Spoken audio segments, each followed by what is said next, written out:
ओम अस्मद्गुरुभ्यो नमः। लक्ष्मीनाथसमारम्भं नाथयामुनमध्यमाम् अस्मदाचार्यपर्यन्तं वन्दे गुरुपरम्पराम्।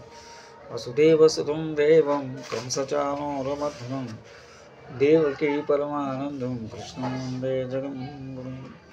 मातर्नमामि कमले कमलायताक्षे श्रीविष्णुकमलवासिनि विश्वमातः क्षीरोदजे कमलकोमलगर्भगौरी लक्ष्मी प्रसीद सततं नमतां शरण्ये। భగవద్బంధువులారా, ఈరోజు మా లక్ష్మీ సహస్రనామములోని 26వ శ్లోకం సంధానం చేస్తాం. సముద్రవసనావాస బ్రహ్మాండ శ్రేణిమేకల పంచవక్త దశభుజ శుద్ధ స్ఫటిక సన్నిభ.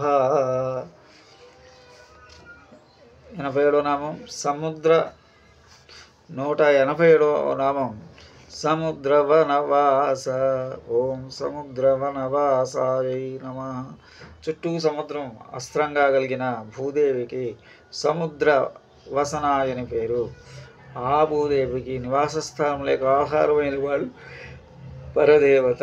పరిగ్రహ బహుత్వే ఎపి ద్వే ప్రతిష్ట కులస్య మే సముద్రవసనచోర్వి సకీచ యువయోర్యాం. అభిజ్ఞాన శాకుంతలం. నాంతపురములో ఎంతమంది భార్యలు ఉన్ననో వారెవరెవరు నా వంశ ప్రతిష్టకు పనికిరారు. వంశ ప్రతిష్టను తెచ్చిపెట్టి వారిద్దరే కలరు. ఒకరు సముద్రము వస్త్రంగా అనగా వస్త్రంగా గల భూదేవి, రెండు మీ చెలియకు ఈ శకుంతలను. దుష్యంత మహారాజు శకుంతల చెలికత్తుల అనసూయ ప్రేమ పదములు అన్న మాటలు లేక సముద్రం అనే వస్త్రము ధరించిన తల్లి. 188వ బ్రహ్మాండ శ్రేణి మేఖల. ఓం బ్రహ్మాండ శ్రేణి మేఖల జై నమ. బ్రహ్మాండం అనే పంక్తి మొలతాడుగా గలది. సూత్రమునందు మనలు వలె ఆమె యొక్క మొలతాటులో బ్రహ్మాండములన్నీ గుర్చబడినవి.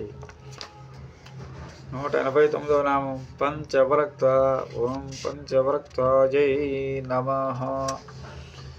వక్తమనగా ముఖము, 5 ముఖముల గల సునీలాలు. 1 మొత్తం 2 విస్తరించున్న విశాలమైన ముఖం గలది. 3 ముక్త విద్రుమ హేమ నీల ధవళముల 5 కాంతులతో అనేక ముఖములతో వెలుసులు గాయత్రి స్వరూపిణి. 190వ నామం తదుపరి దశభుజ.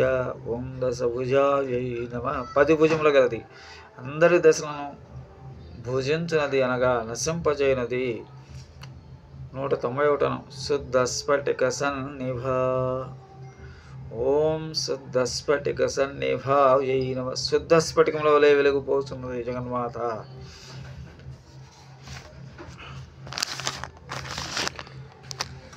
మంగళం కౌసలేంద్రాయ మహనీయ గుణాబ్దే చక్రవర్తినోజా సార్వభౌమాయ మంగళం శ్రేయకాంతాయ కళ్యాణధేయనిధేయద్నం శ్రీ వెంకట నివాసాయ శ్రీనివాసాయ మంగళం నరసింహాయ మంగళం గుణసింధవే యాదాద్రీసాయ మంగళం మంగళాశాసన పరమదాచార్య పురోగమై సర్వైస్య పూర్వైరాచార్య సకృపాయాస్తమంగళం శ్రీమతే రమజా మాతృ మునీంద్రాయ మహాత్మనే శ్రీరంగవాసనే భూయాత్ నిత్యశ్రీ నిత్యమంగళం. ఓం అస్మద్గురుభ్యో నమః. స్వస్తి. జై శ్రీరామ్.